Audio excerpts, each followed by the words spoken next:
कल अपन ने एक प्रश्न में छोड़ा था, किसी को याद है प्रश्न? बताओ कौन प्रश्न बताएगा?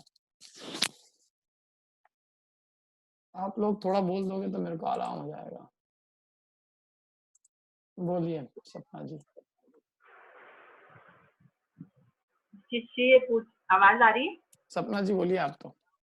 हाँ भैया, आवाज आ रही है? अरे हाँ, आप चिंता ही मत करो, आप तो बोल दो। नहीं आएगी तो अपने आप लोग कहेंगे क्या हो रहा है। ये पूछता है कि जब में माना कि जीव सुखी रहता है, पर यदि संसार में ही सुखी रहे तो क्या हानि है? हाँ, और संसार। एक पूछता है, और दूसरा पूछता है कि संत या ज्ञानी पुरुष क्यों प्रयत्न करते हैं संसार का नाश करने के लिए? हाँ, बहुत बढ़िया। संसार में सुख है तो फिर क्यों, क्या तकलीफ है? तो आपको क्या दिक्कत है? हम यही सुख भोग लें, भोग ही रहे ना अपन सब, कोशिश करके हैं। लॉकडाउन में भी सुख भोगने की कोशिश कर रहे हैं। और कोई? बहुत बढ़िया, ये खास प्रश्न था। संसार में यदि जीव सुखी हो तो मोक्ष के लिए उद्यम क्यों किया जाए? संसार के ही सुखों को भोग लिया जाए, क्योंकि सुख की प्राप्ति इष्ट है, तो यही सुख मिल ही रहा है आराम से, तो यही के ही सुख भोग लो, मोक्ष का क्यों उद्यम करें? और ये लोग कर भी रहे हैं ऐसा, बहुत सारे लोग ये सोच भी रहे हैं, मोक्ष का सुख किसने देखा? संसार के सुख तो देख रखे हमने, अभी रुपए पैसे से चीजें खरीदते हैं, खाने पीने का सामान खरीदते हैं, तो उससे तो सुख दिखता है ना। और मोक्ष का सुख कहाँ देखा? ना वो खाने को, ना पीने को। यहाँ तो इतने सारे धनादि पदार्थों से सुख दिखाई देते हैं। विवाह आदि कार्य करो, अपनी खूब पढ़ाई हो, ख्याति पूजा लाभ हो, 5 इंद्रिय के विषय भोग हो, तो इनसे तो सुख दिखते हैं। और बाकी मोक्ष का सुख कहाँ दिखता है? इसलिए यही सुख के लिए उद्यम कर लो। मोक्ष का सुख किसने देखा? इसलिए लोग इन 5 इंद्रिय के विषय सुख के लिए उद्यम करते हैं। लोगों को वर्तमान जिंदगी अपनी पूरी अनादि अनंत भाव की जिंदगी दिखती है। उनको ये लगता है कि आत्मा का अस्तित्व इतना ही है, और अस्तित्व इतना ही है। और दूसरी बात कि आत्मा का सुख जो है वो 5 इंद्रिय से मिलेगा, इसलिए वही करते रहे और जिंदगी भर वो उसी के लिए उद्यम करते हैं। एक नहीं ऐसी बात, कुछ अंतर है।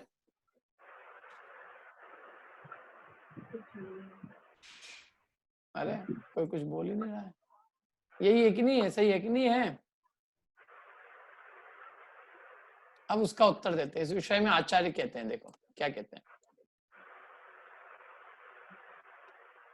विपद्भव पदावर्ते पादिके वाति वाह्यते यावत् तावत् भवन्तन्या प्रचुरा विपद पुरा।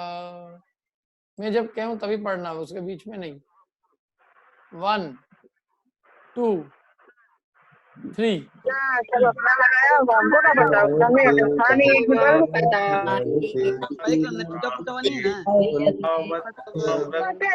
ठीक है चलेगा। जैसे जो नहीं होता दीवार के नीचे जाने से नहीं, तो दीवार खराब हो जाता है, एक कमरा था वो खराब होता है।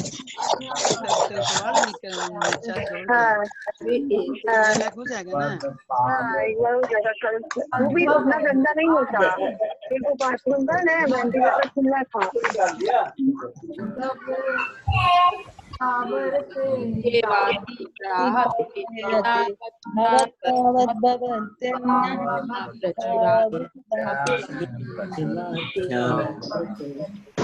फिर पढ़ते हैं अपन। विपद्भव पदावर्ते पादिके वाति वाह्यते यावत् तावत् भवन्तन्या प्रचुरा 3 1 2 3।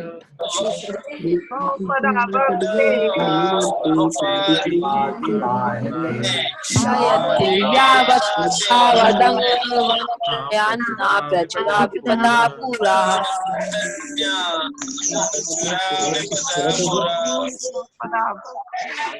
बढ़िया, बहुत ही बढ़िया। कुछ लोगों की पीछे से आवाज आती है, उसके कारण दिक्कत होती है। देखो नाम बताओ, मैं उनकी किसकी आवाज आ रही है?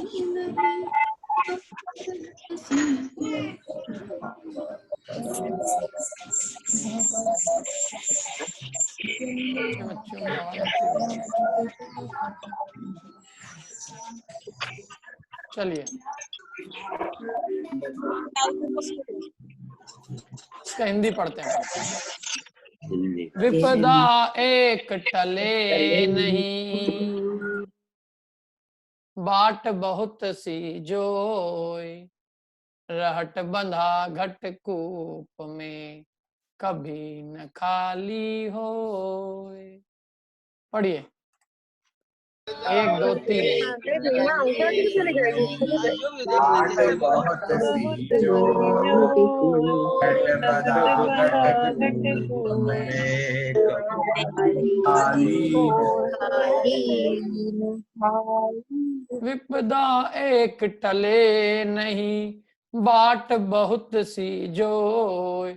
रहट बंधा घट कूप में, कभी न खाली होए। नहीं खाली आएंगे आप क्या टले तले नहीं बहुत नहीं है बहुत सी सी जो जो घट घट बंधा घट कूप खाली न खाली खाली इसका कोई अर्थ समझा थोड़ा? तले नहीं बहुत किसी को अर्थ समझ में आया इसका कुछ? अच्छा खाली उसकी भी बदलती रहती है। रात में जैसा कभी चलता विपदा एक टले नहीं, एक समस्या टलती नहीं है और बाट बहुत सी जो है, और 1000 अपनी उसका इंतजार करती रहती है। एक समस्या टल नहीं रही और 50,000 दूसरी इंतजार कर रही है। क्या अपन सोच रहे हैं लॉकडाउन के बाद बहुत सुखी हो जाएंगे, हट गया तो क्यों? अरे कुछ नहीं है, एक ये विपदा टलेगी नहीं, दूसरी 1000 और आ जाएगी। पंचम काल का स्वरूप ही ऐसा है। क्या एक समस्याएं टलती नहीं है और 25 नई आके खड़ी हो जाती है। रहट बंधा घटकूप में, कभी न खाली होए। रहट होता है घड़े के कुएं में, वो कभी न खाली कभी नहीं होता है। एक भरता है दूसरा, दूसरा तीसरा। आपने देखा कभी रहट बंधा हुआ घटकूप में, घड़े के कुएं में रहट देखा कभी? घूमता रहता है वो, पानी भर के लाता है, नीचे से ढोलता है, फिर नीचे से आता है। मैंने एक न एक जो है, एक न एक हिस्सा उसका पानी से भरा हुआ आता ही रहता है, कभी खाली नहीं होता है वो। नीचे से एक ऊपर आएगा, वो पानी भर के आएगा, फिर वो ऊपर वाला नीचे जाएगा, पानी निकाल के नीचे जाएगा, फिर वो नीचे वाला पानी ऊपर भर के ले आएगा, फिर ऊपर वाला नीचे जाएगा, फिर नीचे इतने में नीचे वाला ऊपर आ जाएगा। और जब तक फिर ऊपर से नीचे कोई जाएगा, तब तक नीचे से कोई ऊपर भर के आ जाएगा। ऐसे कभी भी वो जो रहट का कुआ, रहट में बंधा हुआ जो घड़े का कुआ है, वो कभी खाली नहीं होता है। मतलब सीधी सी बात ये समझाना है कि संसार में समस्याओं का कभी अंत नहीं आता है। अपन सोचते एक खत्म होगी, खत्म, अब कोई समस्या नहीं रहेगी। एक खत्म नहीं होती है, अगले दिन दूसरी आ जाती है, दूसरी खत्म नहीं होती, तीसरी आ जाती, तीसरी खत्म नहीं होती, चौथी आ जाती। जैसे ऑफिस में काम करते हैं ना, तो अपन सोचते हैं प्रोजेक्ट खत्म, तो एक खत्म नहीं होता, बॉस उसके पहले दूसरे 10 काम देता। वो 10 खत्म नहीं करो, 20 नए आ जाते हैं। वो 20 खत्म नहीं करो, 40 नए काम आ जाते हैं। काम का अंत आता है कहीं? कंपनियों में काम का अंत होता है, समस्याओं का अंत होता है, जिम्मेदारियां अंत होती है, चिंताएं कम होती है, अंत होती है। कोई ऐसा दिन है जिस दिन आप कृतकृत्य हो गए कि अब कुछ नहीं करना, आराम से सब चिंताएं मुक्त, खत्म, संसार में अब कोई चिंता ही नहीं है, तकलीफ नहीं है। ये लॉकडाउन खत्म हो जाएगा तो सब मोक्ष हो जाएगा यही अपन सबको। क्यों? स्वर्ग का सुख तो मिल ही जाएगा, कुछ नहीं मिलने वाला है। कर्म भूमि ऐसी है कि कर्म भूमि में एक समस्या घटती नहीं है और दूसरी नई 4 पहले ही आके खड़ी हो जाती, पहले ही इंतजार करती है। क्या अभी देखना सही आप, ये खत्म हुआ नहीं और दूसरी चीजें आके खड़ी हो जाएगी।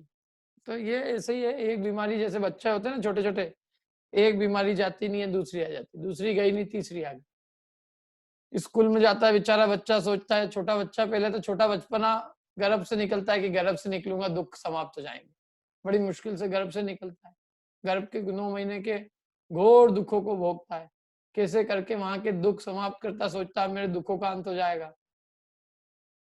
गर्भ से बाहर निकलते ही अन्य, पहले तो गर्भ से निकलने में भयंकर दुख होता है, कभी कभी इतना दुख होता है कि माँ बाप दोनों की, माता और बेटे बच्चे की दोनों की मृत्यु हो जाती है। बाहर निकला, निकलते ही थोड़े दिन हुए नहीं, रोग घेर लेते, थोड़ा और बड़ा हुआ नहीं, स्कूल का बहुत भारी बस्ता आ जाता है, एग्जाम्स की चिंताएं चालू हो जाती, टेस्ट की समस्याएं चालू हो जाती, वो समस्या बीती नहीं कॉम्पिटिटिव एग्जाम में ग्रेड अच्छे आने चाहिए, फिर कॉम्पिटिटिव एग्जाम की तैयारी करते हैं, सोचते ये चिंताएं खत्म हो जाएगी, अब खत्म हो जाएगा। तो ऐसे कर करके आप पूरी साइकिल चलाना संसार की, अपनी खुद की जीवन पे देखना कि अपने जीवन में समस्याएं हजारों सब मुंह बाढ़ के इंतजार में खड़ी है, एक बीतती नहीं है और दूसरी 10 तैयार खड़ी होती है। इसलिए आप ये सोच रहे हो कि संसार में सुख है, तो कह रहे कुछ नहीं है, संसार में तो टेंशन ही टेंशन है, एक के बाद एक परेशानियां लगी हुई है यहाँ पे। क्यों? जैसे अपने होता है लॉकडाउन में दूध की व्यवस्था करी, सब्जी वाला चला गया, सब्जी की करी दूध वाला चला गया, दोनों की करी तो फल वाला नहीं, फल की करी तो सब्जी नहीं, तीनों की कर ली तो पुलिस की चिंता है तो नौकरी की नहीं, नौकरी की व्यवस्था करी अपने ढंग ढंग की, बच्चों की स्कूल की पढ़ाई आ गई, उनको पढ़ाओ, उनकी व्यवस्था करी, फिर अपनी कोई दूसरी क्लास की चिंता, एक के बाद एक के बाद एक के बाद एक समस्या चल रही है कि नहीं? यही स्थिति बताइए, ये अपने अनुभव से देखिए, अनुभव से कि हमारी यही स्थिति है कि नहीं है। यदि ये स्थिति अपने को लगती है तो अपने को इसका मतलब संसार में सुख कहाँ है बताओ। जब एक के बाद समस्याएं सामने खड़ी है तो सुख काहे का? गृहस्थ में जो काम करते हैं उनसे पूछो, सुबह एक काम निपटाया नहीं, दूसरा काम चालू, सुबह का खाने पूरा नहीं किया, शाम के खाने की तैयारी का टाइम चालू हो गया, शाम के बर्तन नहीं साफ हुए, झाड़ू पोछे काम, झाड़ू पोछा पूरा नहीं हुआ, कपड़े का काम आ गया, कपड़े का काम पूरा नहीं हुआ, पोते का काम आ गया, कोई ना कोई काम चला ही कर रहे हैं, कोई अंत नहीं है। बस सुबह से शाम थक थक के जिंदगी पूरी कर रहे हैं अपन, और कुछ नहीं कर रहे हैं। क्या कर रहे हैं बताओ? क्या घर की झाड़ू पोते, अपने कपड़े पहन लेंगे, उसको धो लेंगे, बर्तन में खाएंगे, बर्तन को धोएंगे, सब्जी लाएंगे, पेट में डालेंगे, पेट साफ करेंगे, तो शरीर चल रही है और कुछ नहीं हो रहा है। और क्या कर रहे हैं बताओ? सुबह से शाम केवल देह को चलाने का, ढोने का काम हो रहा है और कुछ नहीं हो रहा है, कुछ काम नहीं। रोज घर में वो धूल आ जाती है, आज की धूल निकाली, कल तक फिर धूल चालू, सुबह निकालो अगले दिन फिर चालू, एक कपड़ा धो दूसरा खराब, दूसरा धो नहीं तीसरा खराब है, एक काम से पूरे नहीं हुए दूसरा नया काम। एक इधर दूध देखा, दूध उफन गया, दूध को सुखाने गए, उधर कुछ भ्रष्टाचार चला कि कोई बिजली का कुछ गड़बड़ हो गया, क्या कोई मशीन चल रही थी, जल गई, वो जल गई, उसको देखने गए, पंखा भूल गए, पंखे की लग गई, पंखे को ठीक आपने वहां इलाज करने गए, कुछ और होने लगी। चीजें चलती रहती है जिंदगी में, कभी भी ऐसा दिन नहीं आता है जब आदमी कह सके कि अब मैं समस्त समस्याओं से, चिंताओं से मुक्त हो गया हूं और इसलिए मुझे यही सुख मिल गया है। इसलिए संसार सुख का जगह है ही नहीं, सुखी होना है तो मुक्ति के अलावा और कोई जगह नहीं। संसार में तो एक के बाद एक सारी समस्याएं चलती रहेगी। देखो पढ़ते हैं अपन,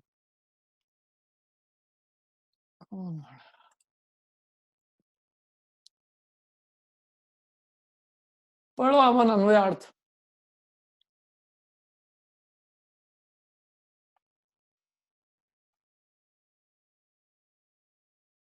भव पदार्थ पदावर्ते यानी संसार रूपी पैर से चलाने में आते हुए घटी यंत्र में पदिका इव मतलब एक पटली समान, विपत मतलब एक विपत्ति, यावत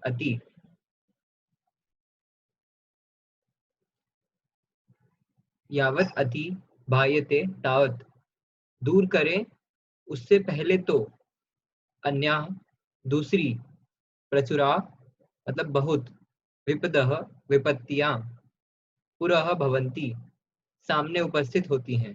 हाँ समझ सर में एक आया बार कि नहीं पूरा आया? ऊपर से पढ़ लूं क्या? कितना बढ़िया लिखा है। क्या कह रहे हैं वो? संसार रूपी घटी यंत्र में एक पटली समान एक विपत्ति दूर करे, उससे पहले तो दूसरी बहुत विपत्तियां सामने उपस्थित होती है। एक परेशानी खत्म भी नहीं होती है, उसके पहले दूसरी नई परेशानियां पहले ही आके उपस्थित हो जाती है। पढ़ो आगे टीका।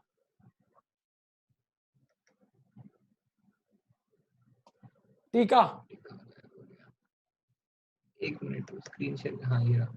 टीका, दूर करते हैं, अतिक्रम मतलब अतिक्रमते हैं, प्रेरते हैं, उससे पूर्व, कौन वह, विपत्ति यानी दुख, अर्थात सहज शारीरिक या मानसिक आपत्ति आपदाओं में किसी एक विवक्षित मुख्य आपदा। कहाँ? भव पदावर्त में। भव अर्थात संसार और पदावर्त अर्थात पैर से चलने में आता हुआ घटी यंत्र, कारण कि उसमें बारंबार परिवर्तन होता रहता है। घटी यंत्र जैसे संसार में किसकी तरह? पदाक्रांत यानी पैर देकर चलाने में आती पटली की तरह। दूर करे उसके पहले ही, अर्थात एक पटली व्यतीत हो उसके पूर्व ही दूसरी पटली उपस्थित होती है। कौन उपस्थित होती है? अन्य अर्थात अपूर्व और प्रचुर अर्थात बहुत बहुविपत्तियां जीव के सामने, जैसे नदी में काचिक, नदी के ऊपर के प्राणी के समान पटलियां उपस्थित होती हैं। वैसे ऐसा सामर्थ्य में समझना, से समझना, इस कारण दुख के कारण, ऐसे सामर्थ्य से समझना, ऐसे इस कारण दुख की कारणभूत अनेक विपत्तियां निरंतर आती होने से संसार अवश्य विनाश करने योग्य है, ऐसा तू जान। हाँ, ये दुख की कारणभूत अनेक विपत्तियां निरंतर आती होने से, निरंतर आने से संसार अवश्य विनाश करने योग्य है। मतलब तुम ये सोच रहे हो कि यहाँ संसार में कोई दुख नहीं है, तो वो कह रहे हैं ऐसा कुछ नहीं है, यहाँ दुख की कारणभूत अनेक विपत्तियां निरंतर आती रहती है, और इसलिए निरंतर आती रहने से संसार अवश्य नियम से, जरूर से विनाश करने योग्य है, ऐसा तू जान। देखो इसको पढ़ते हैं वापिस से अपन। दूर करते हैं, अतिक्रमते हैं, प्रेरते हैं उससे पूर्व, कौन वह, विपत्ति अर्थात सहज शारीरिक या मानसिक आपत्ति आपदाओं में से किसी एक विवक्षित मुख्य आपदा, माने एक कोई शारीरिक, मानसिक और कोई अन्य प्रकार की कोई एक मुख्य आपत्ति जो है, उसको जब तक दूर नहीं करते हैं उससे पहले वो नई विपत्ति आ पड़ती। कहाँ? भव पदार्थ में। भव अर्थात संसार, और पदार्थ का उदाहरण दिया, माने पेड़ से चलाने में आता हुआ घंटी यंत्र, जिससे कारण कि उसमें बारंबार परिवर्तन होता रहता है। जैसे घटी यंत्र जैसे संसार में किसकी तरह? पदाक्रांत, पेड़ देकर चलाने में आती पटली की तरह। दूर करे उसके पहले ही, अर्थात एक पटली व्यतीत तो उसके पूर्व दूसरी पुटली उपस्थित होती है। कौन उपस्थित होती है? अन्य अर्थात अपूर्व और प्रचुर अर्थात बहुविपत्तियां जीव के सामने, जैसे नदी में नदी के ऊपर के प्राणी के सामने पटलियां उपस्थित होती है, वैसे ऐसे सामर्थ्य। क्या कह रहे हैं ये कि बेसिकली क्या है, ये परिवर्तन ही है, संसार एक सा नहीं रहता है। यदि एक सा रहता होता ना तो समझ लो कि आज समझ लो हमें ज्यादा कोई तकलीफ नहीं है, तो वैसी हमारी हमेशा अवस्था बनी रहती, तो भी हम कहते चलो ठीक है, संसार इतना दुख रूप नहीं है। लेकिन दिक्कत ये है कि संसार निरंतर परिणमनशील है, वो परिणमनशील होने से क्या है कि निरंतर बदलता रहता है, और बदलता रहता है तो उसमें ये है कि आप एक समस्या को पूरी तरह से दूर करो नहीं, तो तब तक क्या होता है, दूसरी नई समस्या खड़ी आ जाती है, क्योंकि वो परिणमन कर रहा है ना, परिवर्तन हो रहा है उसमें। परिवर्तन नहीं होता एक सरीका रहता तो हम क्या करते, चलो कि एक समस्या उसको झेल लेते। ये अब वो क्या है, परिवर्तन हो रहा है, जब भी हम एक समस्या को दूर कर पा रहे हैं। यदि परिणमन सर्वथा नहीं होता, कूटस्थ होता, तो एक समस्या भी दूर नहीं होती। अब वो परिणमन होने में एक समस्या दूर हुई, लेकिन एक समस्या दूर हुई तो दूसरी चार नहीं खड़ी आके खड़ी हो गई। पहले धन की समस्या थी, हमने धन इकट्ठा करा, अब शरीर बीमार रहने लग गया। पहले हम चाहते थे खूब खाएं, खूब खाने के लिए हमने खूब सामग्री इकट्ठी की, तो हमारी खाने की ताकत ही खत्म हो गई।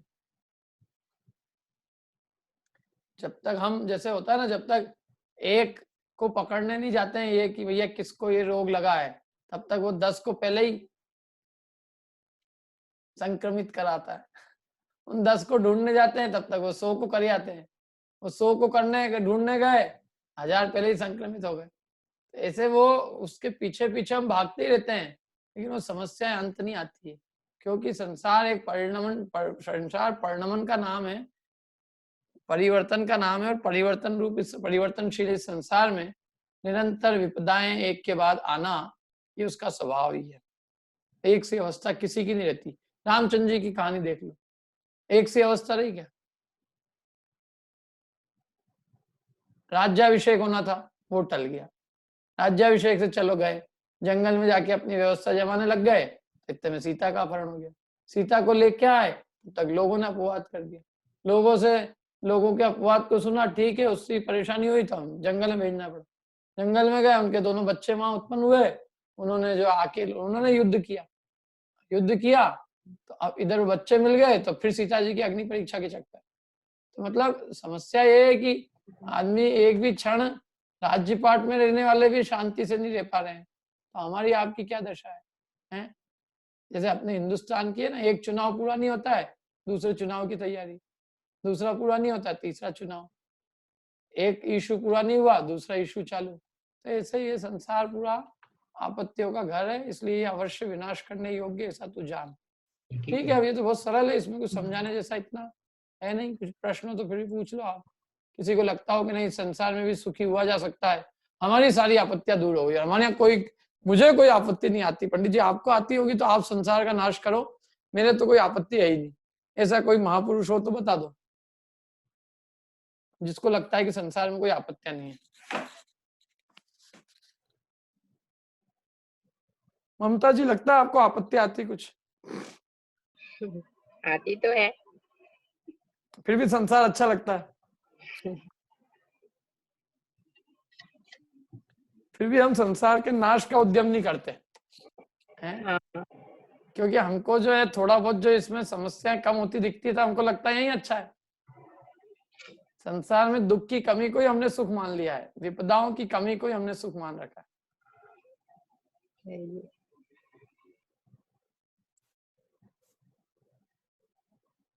चलो बोलो प्रीतेश जी, क्या कह रहे हो?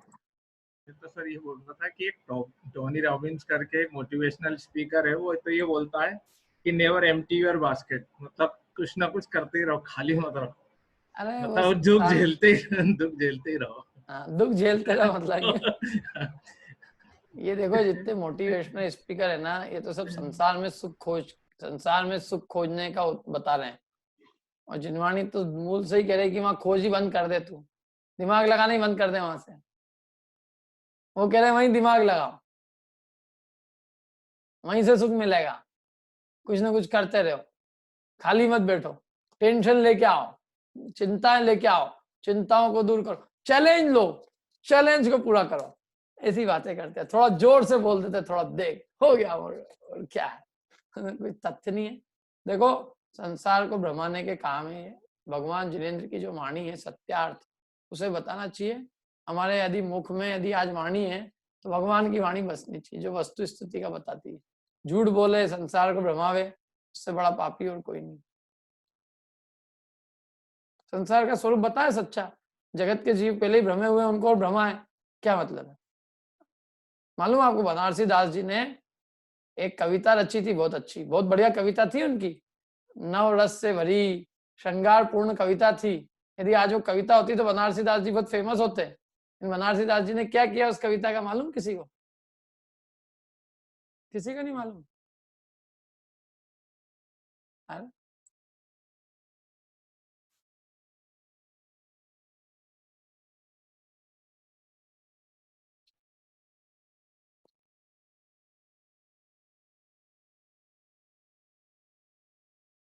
हाँ सौरभ जी बताइए। नदी में बहा दिया शायद। हाँ, तो जबकि उनकी खूब ख्याति हो जाती ना, उससे नहीं होती। खूब प्रसिद्धि हो जाती, खूब नाम हो जाता, खूब बहुत बड़े वो कवि हो जाते, कवि जगत में उनका नाम युगों युगों तक लिया जाता। लेकिन उन्होंने क्यों भाई उसको? क्यों सौरभ जी, क्यों भाई उसको? सर श्रृंगार रस का पोषण कर रही थी, ऐसा तो कुछ उससे था। क्या नुकसान होता लोगों को? पढ़ते अपन अच्छे से सब मिलके, आज कहते बनारसी दास जी का है ये कवित्व। सर ये तो आप बताइए। अरे उससे श्रृंगार रस से राग की वृद्धि होती, इसलिए उन्होंने उसको नहीं किया। लोग भोले बेचारे जीव है, वो राग के प्रसंग में फंसते और अपना हित करते, इसलिए उन्होंने उसको पानी में बहा दिया। क्योंकि भले ही नाम हो उससे क्या है, लेकिन जिससे जीवों का दुख बढ़े ऐसी रचना को हम क्यों रहने दें। भले अज्ञान अवस्था में कार्य किया हो, लेकिन जब हम समझ गए तो हम ऐसे काम नहीं करेंगे जिससे किसी अन्य जीव का अहित हो। इसलिए उन्होंने पानी में बहा दिया उसको। क्या कला हो सकती ना, मेरे पास गाने की कला हो, लेकिन मैं ऐसे अच्छे फिल्मी धुन के गीत गाऊं फिल्मी, जिससे अपन सब लोग कहे यार पंडित जी वास्तव में बढ़िया। और एक वंस मोर पंडित जी, एक और वो गई दो वाला, तो कौन सा वाला, कोई सा भी स्पेसिफिक। तो गला अच्छा हो तो भगवान के भजन गाओ, मैं तो ही नहीं कहता गला का उपयोग करो, कोई दिक्कत नहीं है, लेकिन कम से कम ऐसे राग रंग के गीत मत गाओ कि जिससे बेचारे अन्य जीव भोले भी उसमें फंसे और तुम भी अपने आप को राग में फंसाओ। अपने गले का उपयोग अच्छा इसमें करो ना, जिनवाणी के भजन गाओ, गीत गाओ, स्तुति पूजन गाओ, क्या दिक्कत है। अपने है ऐसे कुछ गायक अपने समाज में भी जो है भगवान की पूजन भक्ति कराते हैं, अच्छी बात है। वो यदि पिक्चर के गाने नहीं गाए तो अच्छी बात है, कम से कम उसमें उपयोग नहीं किया उन्होंने। और नहीं तो फिर कोई ऐसा भी हो सकता है कि अपन उनको पूजन कराने बुलाओ और पूजन में कोई बीच बोल दे कि एक बार तो किशोर कुमार का हो ही जाए, तो वहीं पे किशोर कुमार का चालू कर दे, क्यों? तो गलत है वो सब।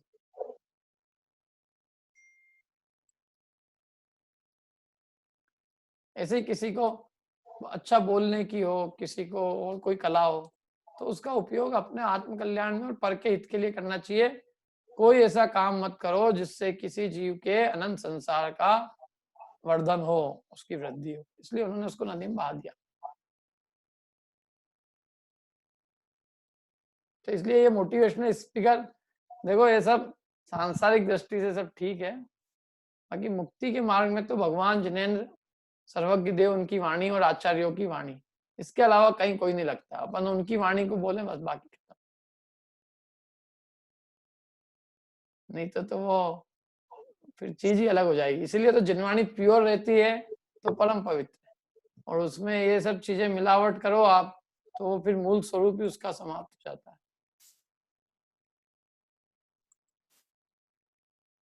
हाँ, भावार्थ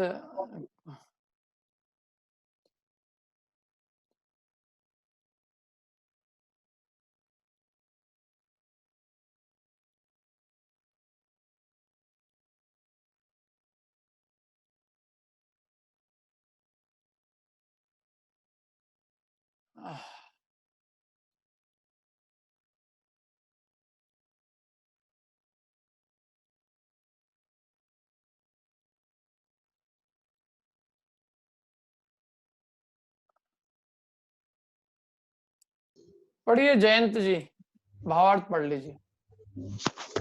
जी साहब।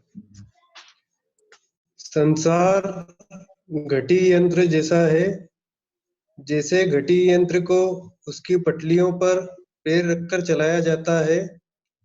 पैर से एक पटली दूर करते ही तुरंत ही एक के बाद एक पटली यंत्र चलाने वाले के सामने उपस्थित होती है। इसी तरह संसार में एक विपत्ति आपदा दूर करे कि तुरंत ही अन्य अनेक विपत्तियां उसके सामने उपस्थित होती ही है। या आपने झूला देखा होगा ना कभी, झूला भी ऐसे ही रहता है। जैसे झूला ऊपर है तो ऊपर एक समय कोई एक है, तो वो नीचे गया उसके पहले दूसरा जाएगा, वो दूसरा नीचे गया इसके पहले दूसरा। झूला होता है ना, झूला भी ऐसे ही रहता है।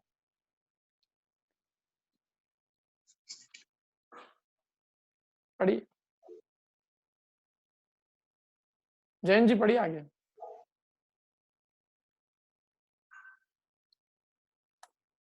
जैन जी, जैन जी,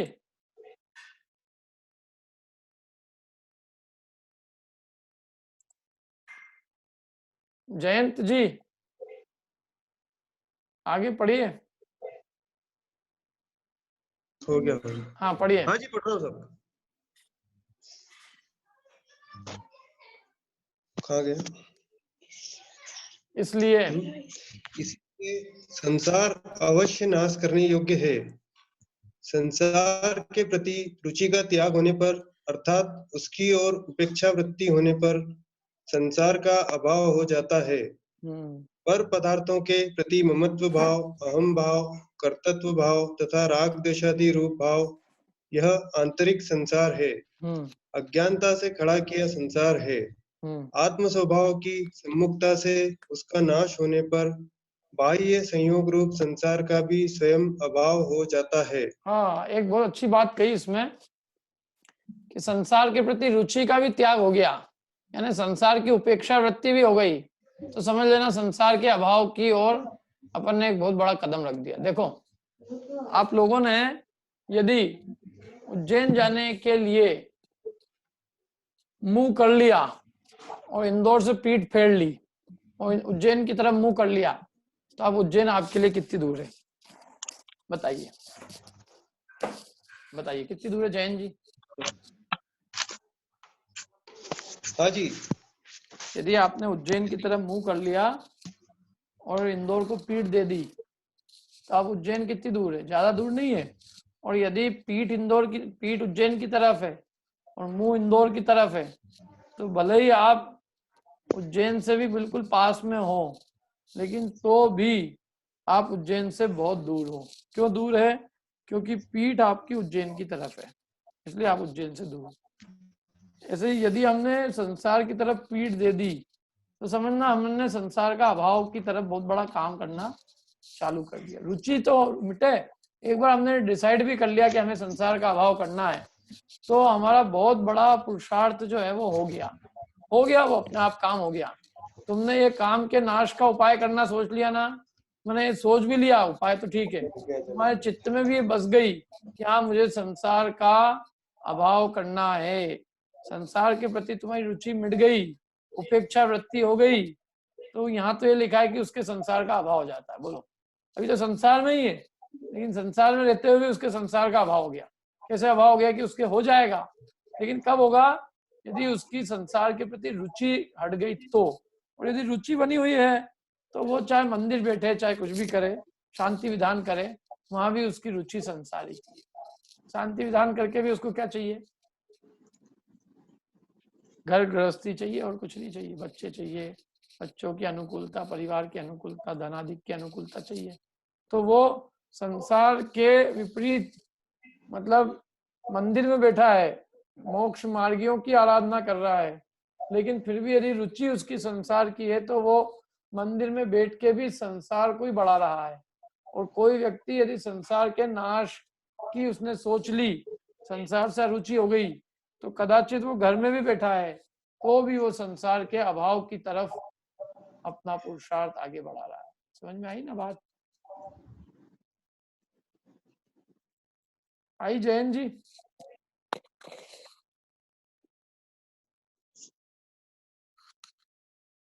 क्या? और इसके पहले क्या कहा था? हाँ, संसार तो घटी यंत्र जैसा है, बस एक समस्या दूर करें कि दूसरी अनेक विपत्तियां सामने आके पहले ही खड़ी हो जाती है, इसलिए संसार अवश्य नाश करने योग्य। और अब देखो, संसार के दो रूप किए यहाँ पे। पर पदार्थों के प्रति जो ममता है, अहम भाव है पर पदार्थों में कि यही मैं हूँ, जैसे शरीर के प्रति अहम भाव है यही मैं हूँ, और शरीर के अलावा अन्य जो संयोग में आए अपने स्त्री पुत्र आदि, इनके प्रति अपना ममत्व भाव है, माने मेरे हैं। और राग द्वेष रूप भाव, ये सब आंतरिक संसार है, ये अपनी अज्ञानता से स्वयं ने खड़ा किया हुआ संसार, ये हमने खुद नहीं खड़ा किया। बताओ, ये ममता भाव किसने उत्पन्न की है अपने अंदर? स्वयं ने की है कि कहीं से कोई अपने आप आ गई है? ये माँ बाप बच्चे बच्चियों को कौन अपना मान रहा है? इनको, इन सबको कौन कह रहा है? बताओ, ये जो ममत्व किया है ये हमने नया किया है, हमने किया है, हमें इसके जिम्मेदार। अहम भाव भी हमने ही किया है, राग द्वेष भी हमने ही किया है, ये हमने ही अपने अज्ञान से संसार को खड़ा किया है। तो हमने यदि खड़ा किया है तो हम ही ज्ञान भाव से इसको नष्ट भी कर सकते हैं। कैसे नष्ट करेंगे? कि अपने आत्मा के स्वभाव की ओर सन्मुख होंगे तो ये इस संसार का नाश किया जा सकता है। और अंतरंग संसार का नाश ही संसार का नाश है। बहिरंग संसार तो कोई चीज ही नहीं है, क्योंकि बहिरंग संसार में तो अनंत भगवान भी रहते हैं, तो भी वे संसारी नहीं कहे जाते। सिद्ध भगवान भी संसार माने इस लोक में ही है, तो भी वे संसारी नहीं है। इसलिए अंतरंग संसारी संसार है और वो चला गया तो ये चार गतियों में परिभ्रमण रूप संसार तो नष्ट हो ही जाएगा। ठीक है, अब देखो आगे क्या कहते हैं। यहाँ तक कोई प्रश्न हो किसी को तो पूछ लो, नहीं तो अपन अगली गाथा पे चलते हैं। इसमें कोई प्रश्न नहीं हो रहा है, बिल्कुल अपने जीवन से रिलेटेड चीजें हैं ये एकदम, जो अपन रोज अपने जीवन में अनुभव कर रहे हैं। आगे चले अपन, चलो पुनः क्या कहते देखो, पुनः शिष्य ही कहता है भगवान सभी विपत्ति वाले नहीं होते सब तो ही नहीं तकलीफ में है। लॉकडाउन में कितने लोग कहते थे आप सब तो ही समस्या में हैं? इसलिए हे भगवान आप भी कहाँ ये पापियों को लेके आ जाते हो बार बार, पाप के उदय जिनके हैं उनको खड़ा कर करके हमको बोलते हो कि संसार में दुख है। अरे थोड़ा पुण्य वालों पे भी दृष्टि करो, ये सब संपत्ति वाली भी तो देखो वो कितने सुखी है, कितने मजे भोग रहे हैं अभी लॉकडाउन में भी, जिनके पास खूब संपदा है, धनादि है, नौकर चाकर लगे हुए हैं। क्यों? जिनके घर में सब काम वाले लगे हैं उनके घर की तो महिलाएं बहुत सुखी होगी ना, कि नहीं होगी? क्यों? सबसे पूछो अपने घर की जितनी महिलाएं, क्यों जिनके घरों में कोई काम करने वाले मौजूद है वे सुखी है कि नहीं है? अभी अपन ने अनम्यूट नहीं कर रखा है सबको, नहीं तो सबका एक साथ जवाब आ जाता, हाँ पंडित जी सब वही सुखी है, हम तो महा दुखी हो रहे हैं। तो इसलिए वो कह रहे हैं कि सब विपत्ति वाले तो नहीं होते, कुछ संपत्ति वाले भी होते हैं। तो हमको तो आप संपत्ति वाला बना दो तो हम भी दुखी नहीं होंगे। आप हमको क्यों मोक्ष में बार बार ले जाने की बात कर रहे हो? आप तो ऐसा करो कि संसार में संपत्ति भेज दो। कई लोग कहते हैं काहे अपने को मोक्ष की जरूरत है। भगवान शांतिनाथ से हमने तो इतनी कही है, हे भगवान शांतिनाथ आप तो हमें चक्रवर्ती पना दे दो। अब वो आप छोड़ के गए, आप जानो आपकी समझ को, आपकी समझ क्या थी, लेकिन हमको तो आप थोड़ा चक्रवर्ती पना ही दे दो। हमारी तो 96,000 नहीं तो एक आधी रानी हो जाए, कुछ बच्चे हो जाए और थोड़े बहुत आज्ञाकारी सेवक हो जाए। और आपके तो 84 लाख जो है छोड़े 84 लाख हाथी थे, लेकिन हमारे तो 84 लाख नहीं, हमारे तो एक हाथी हो तो बहुत अच्छा है। क्या ऐसे एक आध रथ ही हो बहुत है? मैंने हमको इतना नहीं तो भी थोड़ा बहुत ही दे दो आप भगवान। शांतिनाथ इतना था आपके पास, प्लीज थोड़ी बहुत तो आप कर ही दो मेरे को, है इतना तो कर ही दो। तो इसलिए आप तो हमको संपत्ति वाला बनाओ, आप ये संसार के नाश की बार बार बात मत करो। तो ये प्रश्न किया उसने कि सभी विपत्ति वाले नहीं होते भगवान, संपत्ति वाले माने सुखी भी देखने में आते हैं, अर्थात सभी संसारी थोड़ी नहीं विपत्ति वाले होते हैं। क्या सारे को थोड़ी नहीं एक के बाद एक आपत्तियां खड़ी होती है? अरे कई लोग तो ऐसे जिनको कोई तकलीफ हमने देखी ही नहीं, वो तो बहुत ही सुख में दिखते हैं हमको। तो इसलिए सबको सुख में कहना, सबको दुख में कहना जमता नहीं। कितने लक्ष्मी वाले सुखी लोग भी देखने में आते हैं। तो उसके उत्तर में आचार्य कहते हैं, देखो क्या कहते हैं, दुर्जेना सुरक्षेण नश्वरेण धनादिना स्वस्थ मन्यो जना कोपी ज्वरवाणी सर्पिषा। पढ़ेंगे आप लोग? एक मिनट, मैं जब 3 कहूंगा तभी है, उसके पहले नहीं। 1 2 3 सुरक्षेण देन धनादिना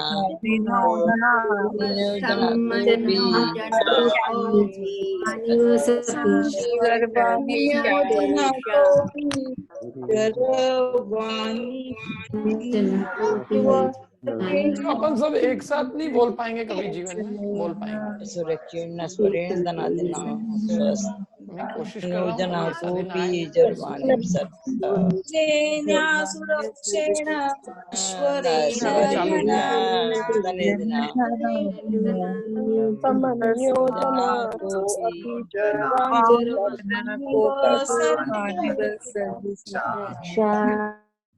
बहुत ही बढ़िया। दुर्जेना सुरक्षेण नश्वरेण धनादिना स्वस्थम मन्यो जना कोपी ज्वरवाणी सर्पिषा। पढ़िए आप लोग अपने मन में ही पढ़ लीजिए। अब हिंदी पढ़ेंगे अपन, एक बार मैं पढ़ लेता हूँ हिंदी, फिर आप लोग पढ़ना। अर्जन रक्षण है कठिन फिर भी सत्वर नाश, रे धनादि का सुख यथा ग्रत से ज्वर नाश। अब आप लोग पढ़िए। अर्जुन रक्षण कठिन सत्वरनादिका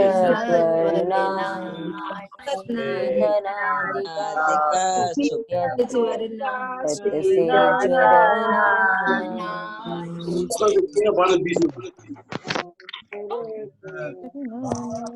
नहीं तो क्यों गिराए?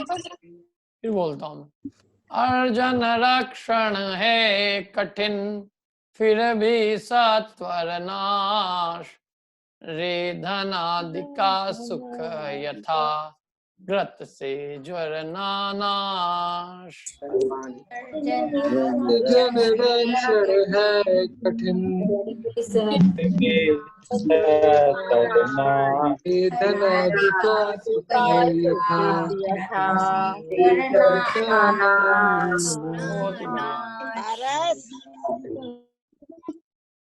देखो, जैसे कोई ज्वरग्रस्त बुखार से पीड़ित मनुष्य सर्पिसा माने घी से अर्थात घी पीकर या शरीर को लगाकर या घी को पी के या घी शरीर को लगा के अपने को स्वस्थ निरोगी मानता है। क्या होता है, जब बुखार आता है ना तो घी शरीर पे लगाने से बहुत अच्छा लगता है और उससे ऐसा लगता है कि हम स्वस्थ हो गए, निरोगी हो गए। इसी तरह कोई एक मनुष्य मुश्किल से कष्ट से पैदा किए कमाए, जिसकी अच्छी तरह सुरक्षा करना अशक्य, ऐसे नश्वर नाशवान धन आदि से अपने को क्या मानता है, सुखी मानता है।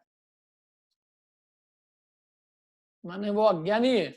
जैसे कोई ज्वर वाला व्यक्ति भ्रम से अपने को सुखी मान रहा है, यद्यपि सुखी है नहीं। क्या, जैसे उसको सुखी होने का भ्रम हो गया है। किसको? जैसे ज्वर से ग्रस्त पुरुष को घी लगा के ऐसा भ्रम हो गया है कि मैं स्वस्थ हो गया हूँ, निरोगी हो गया हूँ। थोड़ी बहुत उसको रोग की उपशामना होने से स्वस्थता अनुभव में आने लगती है, लेकिन स्वस्थ हुआ नहीं है, निरोगी हुआ नहीं है।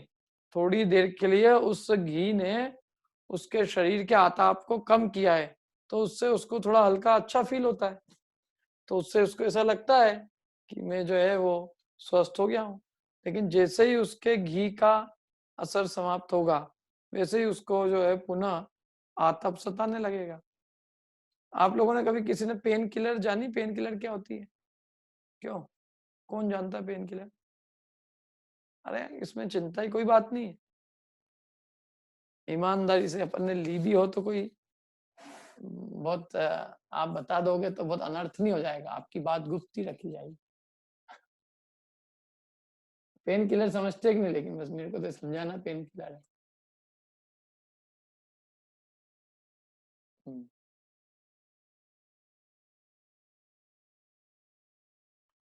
हाँ बताइए दीप्ति जी।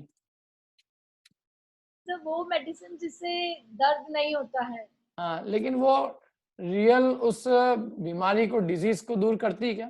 Symptomatic relief. हाँ, केवल उससे ऐसा ऊपर रिलीफ जैसा लगता है। असली प्रॉब्लम तो वहां जो की त्यों बनी हुई है ना। ऐसे ये जितने भी हमारे संसार के काम है, ये वैसे ही है, पेन किलर जैसे ही, जिससे अपने को थोड़ी देर के लिए ऐसा लगता है कि अपन निरोगी, अपन स्वस्थ हो गए हैं, लेकिन अपना जो सांसारिक रोग है वो ज्यों का त्यों बना हुआ है ना। बढ़िया। जैसे बुखार से पीड़ित मनुष्य घी लगा, पहले के जमाने में घी पीते होंगे या घी लगाते होंगे, अब भी करके देख सकते हैं अपन अपने को बुखार आए जब, कि घी लगाने से कुछ आराम मिलता है क्या। उसी तरह कोई एक मनुष्य बड़ी मुश्किल से पैदा किए कमाए हुए धन से, जिसकी रक्षा करना बड़ा मुश्किल है, अच्छी तरह से रक्षा करना मुश्किल है, ऐसे नश्वर धन से अपने को सुखी मानता है। माने जैसे घी से सुखी मान रहा है, ऐसे ये धन से, जो धन भी कैसा है कि बहुत मुश्किल से तो उसको कमाना है, कमाना मुश्किल, और कमा के उसकी रक्षा करना मुश्किल, और फिर भी रक्षा करते करते भी वो नष्ट हो जाता है। ऐसे नश्वर धन से अपने को सुखी मानना वो बहुत बड़ा भ्रम है, जैसे कि पेन किलर से अपने को निरोगी मानना। कई लोगों को क्या होता है, सिम्टम्स होते हैं बीमारी के, तो वो क्या करते हैं, सिम्टम नहीं होने देते हैं। लेकिन सिम्टम नहीं होने से क्या बीमारी तो ही चली गई है? तुमने सिम्टम का उपाय कर रहे हो कि ये लक्षण नहीं दिखाई दे, लेकिन ये लक्षण नहीं भी दिखेंगे तो भी मूल में असली में बीमारी तो जो कि त्यों है। ऐसे ही इसको यदि ऊपर आतप लग रहा है तो आतप किसी और बीमारी का सूचक है, तो इसने आतप को मिटाने के लिए शरीर पे घी लपेट लिया कि आतप नहीं लगेगा। लेकिन आतप नहीं लगेगा तो उससे वो बीमारी पकड़ में नहीं आएगी। पकड़ में नहीं आना अलग बात है, लेकिन बीमारी तो जो कि त्यों अंदर में मौजूद है। ऐसे ही हम क्या करते हैं, संसार के अंदर हमारे को जन्म जरा मृत्यु का रोग है, मोह राग द्वेष का रोग है, तो हम धन आदि कमा के बड़े मुश्किल से और बहुत तकलीफ कष्ट पार कर करके हम अपने थोड़े समय के लिए हम सारे दुख को मतलब भुला के और बस धन उत्पन्न करके और हम अपने आप को बुलावा देते हैं कि हमने संसार के सारे समस्याओं का अभाव कर दिया है। उनने केवल हमारे को कुछ देर के लिए भुलावे में डाला है। केवल हम कुछ देर के लिए हम अपने को भ्रम से सुखी मानने लगे हैं। वास्तव में धन से कोई सुखी नहीं हो जाता। धन तो केवल टेम्पररी इलाज है, और वो भी टेम्पररी भी इलाज एक्चुअल में पूरा नहीं है, क्योंकि धन जितना उत्पन्न करो उतनी और उसकी तृष्णा उत्पन्न होती जाती है। इसलिए धन पैदा करने से भी कोई ऐसा नहीं है कि अभी वर्तमान की भी समस्याएं सब मिट रही हो। क्यों? क्योंकि वर्तमान में और तृष्णाएं बढ़ रही है। जो धन हम उत्पन्न कर रहे हैं त्यो हमारी धन संबंधी तृष्णाएं आकुलता कम न होकर और बढ़ ही रही है। इसलिए वो धन से भी कहीं सुख आता दिखता नहीं है। इसलिए वो कह रहे हैं कि भैया जो जीव धन से सुखी अपने को मानते हैं वे भी अपने आप को भ्रम में रख रहे हैं। अब आगे पढ़ते हैं, देखो टीका।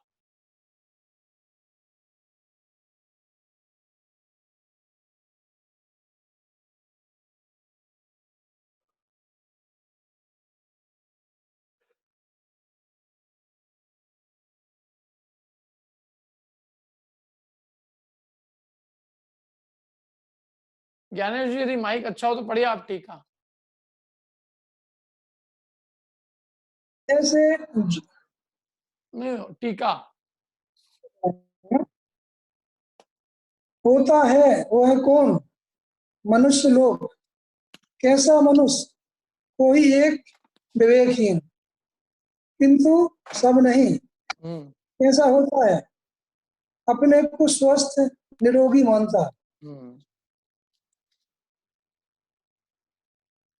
निरोगी मानता है, मैं सुखी हूँ, ऐसा मानता है। ऐसा अर्थ है किसके द्वारा? धनादि से, अर्थात द्रव्य स्त्री आदि इष्ट वस्तुओं के समुदाय द्वारा।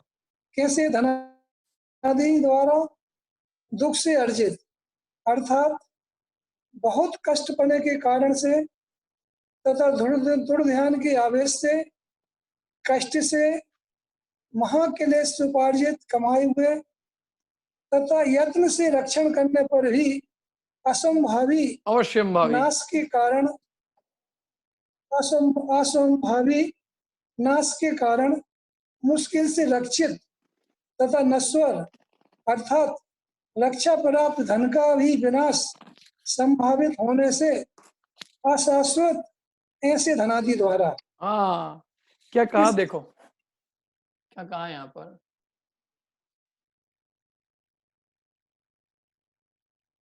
वो होता है, कौन होता है वो? मनुष्य लोग।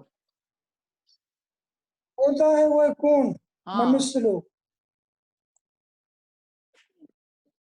क्या होता है? मनुष्य लोग को विवेकहीन कह रहे हैं। ये सारा विश्व में विवेकहीन है।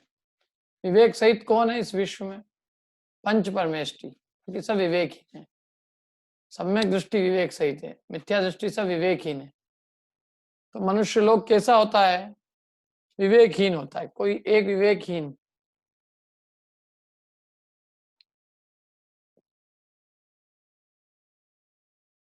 मनुष्य लोग कैसा होता है? कौन हो रहा है? मनुष्य लोग हो रहा है। कैसा? कोई एक विवेकहीन मनुष्य हो रहा है, सब नहीं। मतलब सभी मिथ्या दृष्टि की बात करें तो सब मिथ्या दृष्टि ऐसे हो रहे हैं। कैसे हो रहे हैं? कि अपने को स्वस्थ मान रहे हैं। एक श्रीमद् राजचंद्र जी का एक वचन है, मालूम?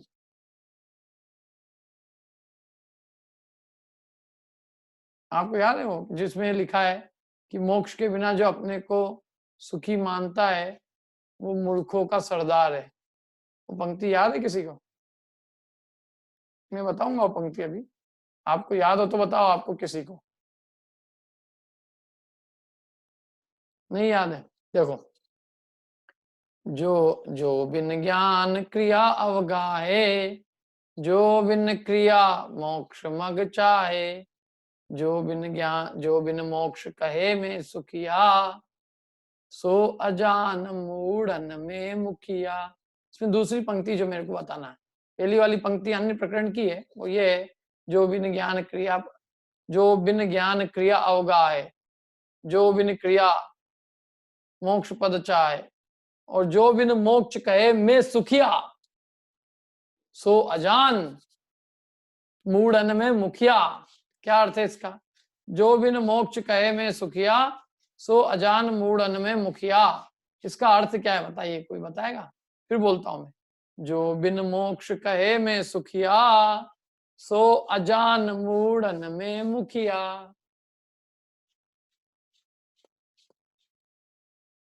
हाँ बोलिए रितु जी।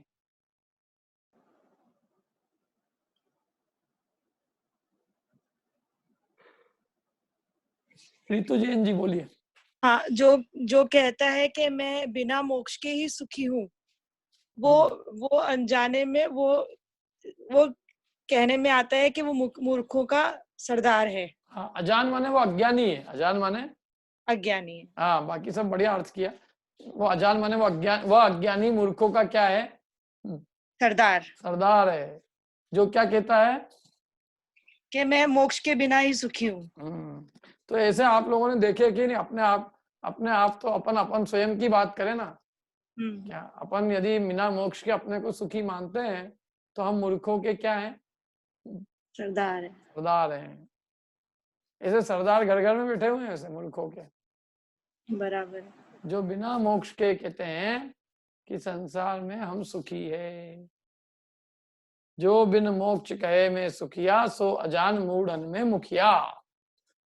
देखो, तो ये विवेकहीन क्या मानता है कि मैं सुखी हूं, ऐसा मानता है।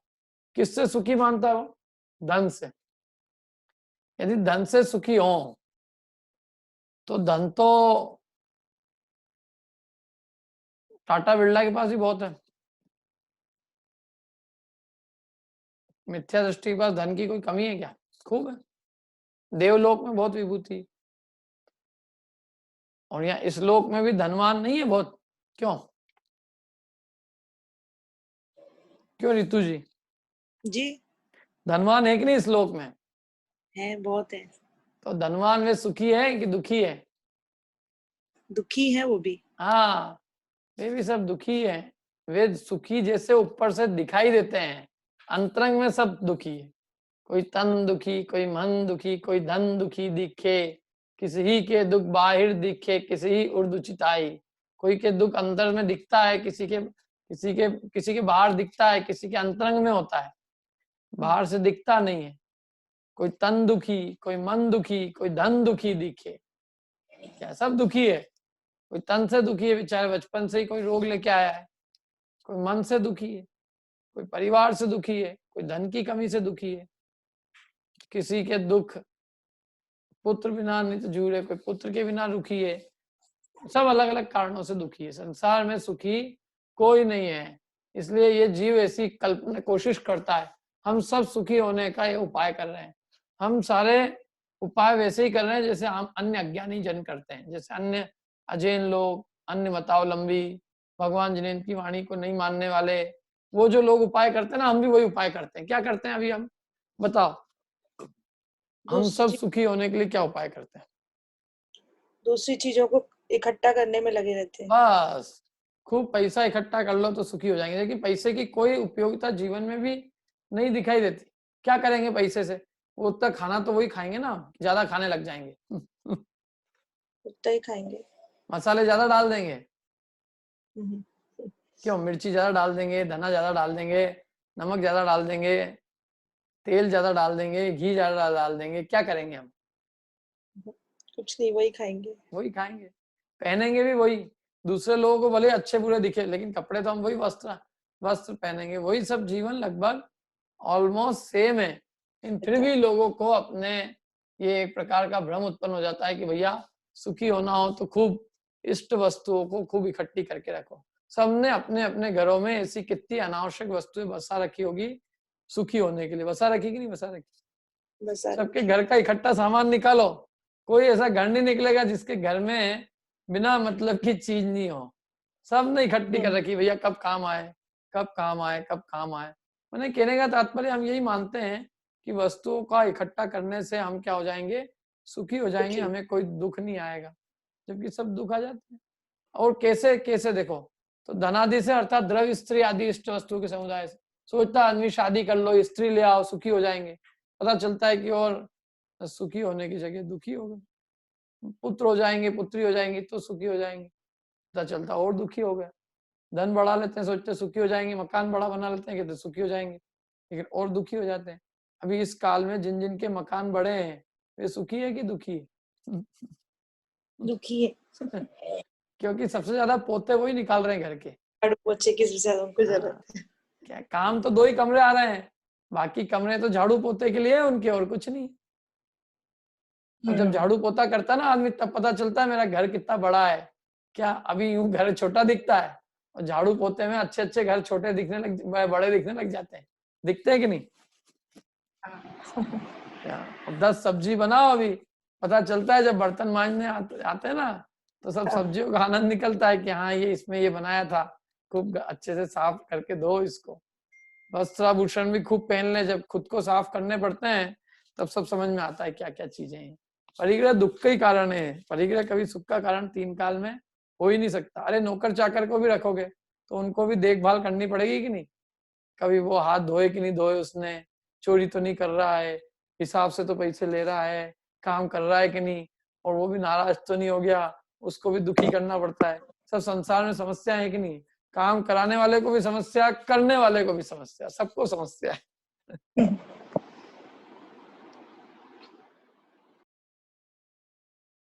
तो धनादि वस्तुओं के सामग्री के समुदाय इकट्ठे करने से अज्ञानी जीव ये मानता है कि मैं सुखी हो जाऊंगा, द्रव्य, स्त्री आदि इष्ट वस्तुओं के समुदाय द्वारा, धनादि द्वारा। और वो कैसे अर्जित होते हैं? धन बहुत दुख से अर्जित होते हैं, बहुत कष्ट से अर्जित होते हैं वो।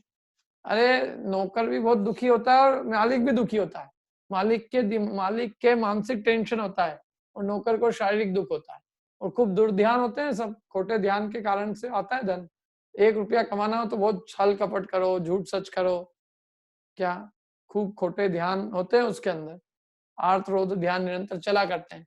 तो उन दुर्ध्यान के आवेश से, कष्ट से और महाक्लेश से उपार्जित बड़े कष्ट से कमाए हुए धन और यत्न से रक्षण करने पर भी अवश्यंभावी नाश होगा। क्यों नाश होगा बताओ? इतनी आप सुरक्षा कर लो, ये धन का फिर भी नाश होगा। कैसे नाश होगा ये?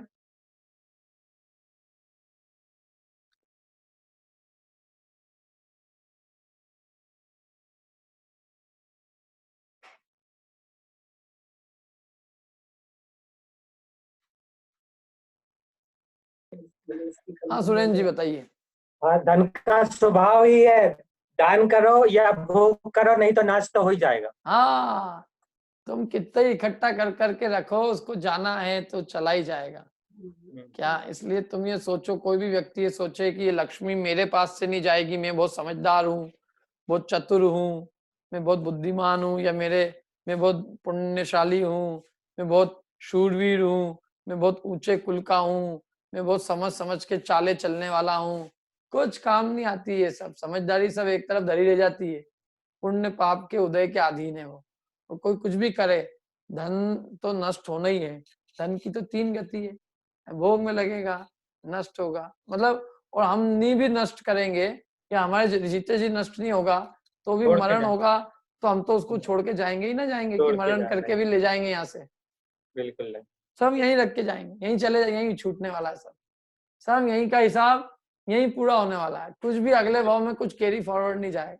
अच्छा है सही में, यदि परलोक में धन ले जाने की वो होती ना, तो अपने बाप दादाओं सब ले गए होते पहले। क्या मेरे दादाजी तो पूरी प्रॉपर्टी ले गए होते। तो छोड़ के ही क्यों जाते हैं? छोड़ के गए, वो अच्छी है ना व्यवस्था, वो छोड़ के गए जब तो हमको उपभोग के लिए मिली है। यदि वो छोड़ के नहीं गए होते तो ना मकान मिलता उपभोग के लिए, ना और कुछ चीज मिलती। वे सब आपके लिए वे छोड़ गए, और आप भी छोड़ के जाओगे। इस संसार में किसी को ले जाने की छूट नहीं है, इससे अच्छी कोई बात ही नहीं है। क्योंकि दुनिया में ये तो हर जगह हर व्यक्ति को कोई वस्तु नहीं मिलती, पहले वाले सब खत्म कर गए होते। हाँ राजन जी बोलिए, कुछ बोल रहे हैं? इनका ले जाने की व्यवस्था होती तो आदमी और कितना करता, अभी भी जानते हुए भी इतना करता है तो उसकी हालत क्या होती, आकुलता कितनी और करता। मर ही जाता वो, सोचता है यार स्वर्ग में इतना ही ले जा पा रहा हूँ मैं। हाँ वही तो ना, ले जाने की व्यवस्था नहीं है तब भी तो मानता नहीं है, लगा रहता है। तो अज्ञान ही है संसार में, और क्या है। जब मालूम है अपने साथ 1 रुपया नहीं जाएगा, सब यहीं छूट जाएगा, और हमारा जीवन चल रहा है, पुण्य का उदय इतना मिला है, फिर भी हम अपने आप को दुखी रखे, तो ये अज्ञान ही है और कुछ नहीं। देखो धन, या तो धन चला जाएगा या हम चले जाएंगे, कोई ना कोई को तो जाना है, कोई परमानेंट कोई चीज की व्यवस्था है नहीं। तो इसलिए यत्न से कितनी रक्षा करो तो भी उसका अवश्यंभावी नाश होना है, इसलिए वो मुश्किल से रक्षित है। तथा नश्वर अर्थात रक्षा प्राप्त धन का ही विनाश संभावित होने से धन कैसा है, अशाश्वत है। अशाश्वत माने हमेशा रहने वाला नहीं है। हाँ कौन पढ़ रहा था? चलो आप कोई पढ़ लीजिए।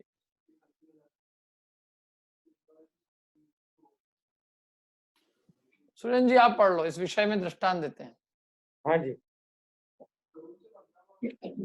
इस विषय में दृष्टांत देते हैं।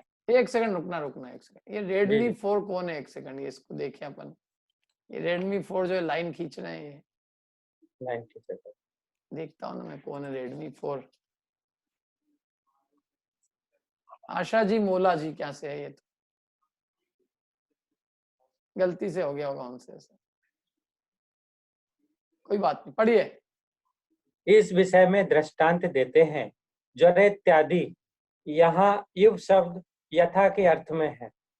जैसे कोई एक मूर्ख ज्वर पीड़ित मनुष्य अर्थात साम ज्वर पीड़ित मनुष्य बुद्धि के अतिशय बिगड़ने से पानादिक में, पौने इत्यादि में, पीने इत्यादि में उपयोग के लिए हुए घी द्वारा अपने को स्वस्थ निरोगी मानता है, अर्थात अपनी जात को रोग रहित मानता है।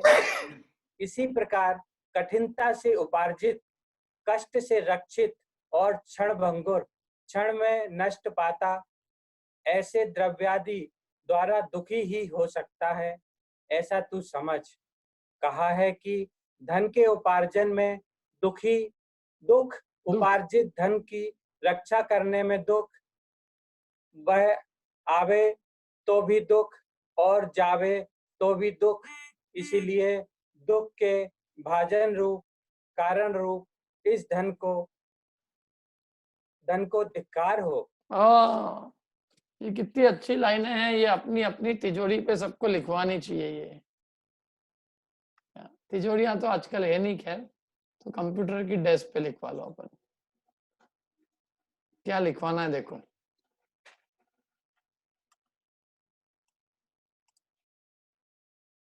पहले तो उदाहरण दिया है कि जैसे कोई ज्वर पीड़ित मनुष्य बुद्धि बिगड़ने से जो घी वगैरह है, घी लगा के अपने को निरोगी मानता है, अपनी जात को रोग रहित मानता है, उसी प्रकार कठिनता से उत्पन्न किए और कष्ट से रक्षित, कष्ट से ही उत्पन्न किए, कष्ट से ही रक्षा कर रहे हैं और फिर भी नष्ट हो जाते हैं, ऐसे द्रव्यादि द्वारा दुखी हो सकता है। माने उससे फिर भी कोई अपने आप को सुखी माने तो वो ब्रह्म में है, क्योंकि ये द्रव्य से जो कष्टिनता से उपार्जित है, कष्ट से रक्षित है और क्षण भंगुर है, ऐसे द्रव्य से दुखी हो सकता है। माने वो द्रव्य दुख का ही कारण है, सुख का कारण नहीं, ऐसा तू समझ। फिर आगे कितना अच्छा लिखा देखो, धन के उपार्जन में दुख माने कमाने में दुख, और फिर कमाए हुए धन की रक्षा करने में दुख, और आवे तो दुख, जावे तो दुख। इसलिए इस दुख के कारण रूप, भाजन रूप माने दुख का बर्तन, इस धन को क्या हो, धिक्कार हो। हर तरफ से धन दुख का ही कारण है। देखो आता है तो वहां दुख का कारण है। ग्राहक माल ले जाए तो भी दुख, क्यों दुख, साला इतना ही ले गया, और अपन इसको और पटा सकते थे, अथवा अपन ने इसको 1 रुपए की चीज 1.5 रुपए में ही दी, अरे 2 में भी दे सकते थे। यदि वो 2 रुपए भी देने को तैयार हो जाए तो भी आदमी का मन नहीं मानता है। 2.5 रुपए में दे सकते थे, 2.5 में ले ले, हाँ कर ले, 3 में दे सकते थे, 3 में हाँ कर ले, 3.5 में ले सकते थे।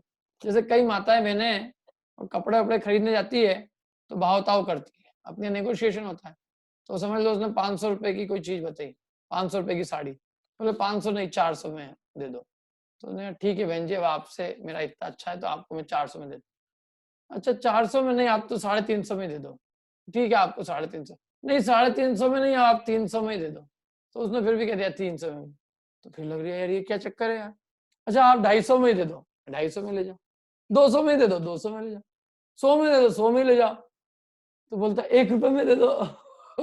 मैंने आदमी इतना लालची है कि वो जो है ना उसका बस चले तो वो दुकानदार से कह दे कि मेरे को तो साड़ी भी दे दे और साथ में अपनी तरफ से भी पैसे दे दे।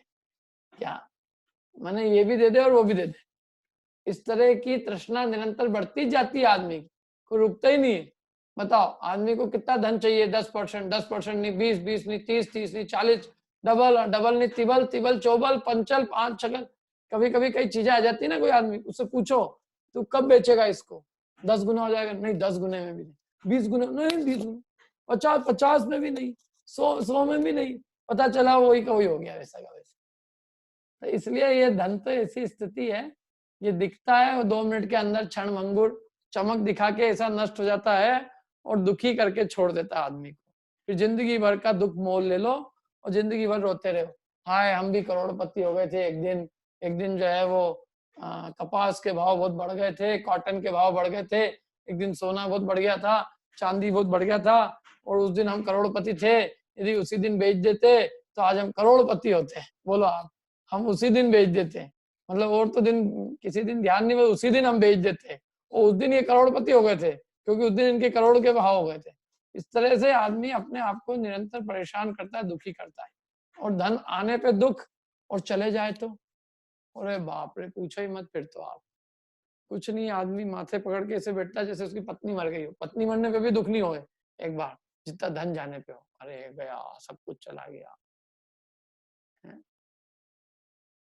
रोना मान के बैठ जाता है।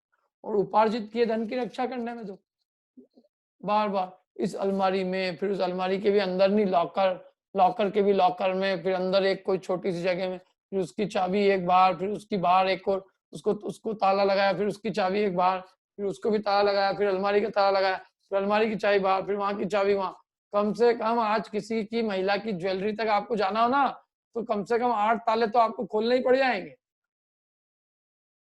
क्या अब बोलो उसको 8 ताले खोलने में मतलब उसको कितनी आकुलता है, उसकी रक्षा करने की कितनी आकुलता है। और निरंतर बाई को देखती रहती, अलमारी वाले कमरे में तो नहीं घुस गई, अलमारी की चाबी तो नहीं देख ली, और चाबी के अंदर वाली चाबी तो नहीं देख ली, माल तो नहीं देख लिया, माल का ठिकाना तो नहीं देख लिया। क्या कितने आदमी कोशिश करता है, पासवर्ड रखता है, पासवर्ड नहीं दिख जाए किसी को, पासवर्ड पता नहीं चल जाए, मेरा धन पता नहीं चल जाए, जमीन पे कोई कब्जा नहीं कर ले। क्यों? क्या दुख नहीं है बताओ आप? दुख ही दुख है, फिर भी आदमी सुख मान रहा है। तो कह रहे हैं ऐसे जो कि धन है, जो धन आदमी को भ्रम में डालता है, भुलावे में रखता है, और जिस धन से आदमी अपने आप को सुखी मानता है बल्कि होता तो दुखी है। धन जो है आदि मध्य अंत में दुख का ही कारण है। तो वो कह रहे हैं ऐसे धन को क्या हो, क्या हो? धिक्कार हो, धिक्कार हो, धिक्कार हो। क्या धिक्कार है ऐसे धन को जो आदि अंत मध्य में दुख का कारण है। भावार्थ पढ़ना अपने को, कौन पढ़ेगा भावार्थ? पढ़िए।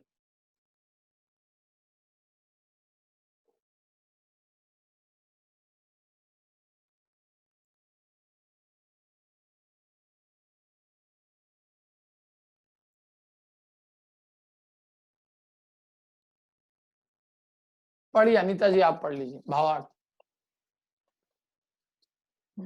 जैसे साम ज्वर से पीड़ित कोई एक मूर्ख जन घी के उपयोग द्वारा अपने को स्वस्थ निरोगी मानता है, इसी तरह कोई एक मनुष्य महाकष्ट से और दुख से उपार्जित तथा रक्षित ऐसे क्षण भंगुर धनादिक से अपने को सुखी मानता है। कोई स्वाम ज्वर से पीड़ित होता होगा, ये कोई स्वाम ज्वर होगा ये, जिससे पीड़ित आदमी जो है घी के उपयोग द्वारा अपने को स्वस्थ मानता है।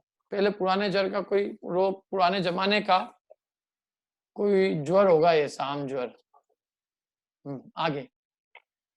जैसे साम ज्वर में घी का उपयोग करने से बुखार मिटने के बदले बढ़ता है, इसी प्रकार धनादि की ममता से सुख के बदले दुख बढ़ता है, क्योंकि उसको उपार्जित करने में दुख, उसका रक्षण करने में दुख और उसका नाश होने पर, वियोग होने पर भी दुख होता है। इस प्रकार प्रत्येक दशा में धन दुख का ही निमित्त कारण है। इसलिए लक्ष्मीवान लोग धनादि से सुखी हैं, ऐसा मानना भ्रम मूलक है। बहुत बढ़िया, बहुत बढ़िया, क्या बढ़िया लिखा है, देखो कितना अच्छा।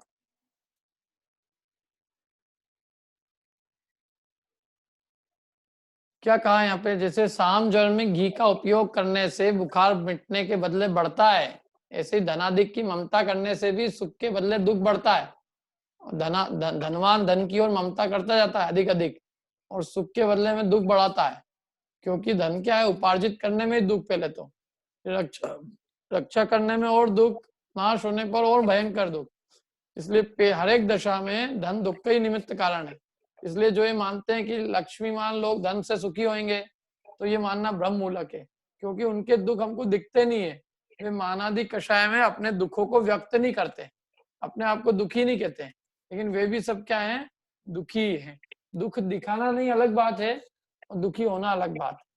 उनके अपने दुख है, उनके तृष्णा के दुख है, क्या उनके अपने काम वाले को काम की पराधीनता का दुख, काम कराने वाले को काम कराने वालों से काम करवाने का दुख है, कि मैं पैसे दे रहा हूँ फिर भी काम नहीं कर रहा। वो यही चिंता में कि काम पैसा ले जा, ऐसा तो नहीं पैसा ले जा और काम नहीं करे, कोई अधिक धन तो नहीं ले जा रहा है, कोई मेरा छीन तो नहीं रहा है, मेरा कम तो नहीं हो जाए, मेरा नाश तो नहीं हो। अपनी इज्जत आबरू को बचाने का, उस स्टेटस को मेंटेन करने का, उस मान सम्मान को, ख्याति प्रतिष्ठा को बरकरार रखे, माने वही सब विकल्पों में वो जीव भी दुखी है। संसार में हर व्यक्ति कोई न कोई इन विकल्पों से परेशान है, और उसके भी कषाय भाव, आकुलता, संक्लेश, राग द्वेष कम नहीं होता है, भयंकर होता है, चित्त उसका भी दुखी है। इसलिए वो कह रहे हैं कि तुम ये समझ रहे हो कि संसार में अपन सुख भोग लेंगे लक्ष्मी आदि की प्राप्ति करके, तो कह रहे हैं जो लक्ष्मीवान है उनको देख लो, वे भी दुखी हैं, तो फिर तुम कौन से लक्ष्मी प्राप्त करके सुखी हो जाओगे। इसलिए धन से सुख मानना ये भ्रम मूलक है, माने भ्रम है एक प्रकार। अब ये कल पढ़ेंगे अपन, ये पुनर्शिष्य पूछता है, तब तक किसी को कोई प्रश्न हो तो पूछ लीजिए।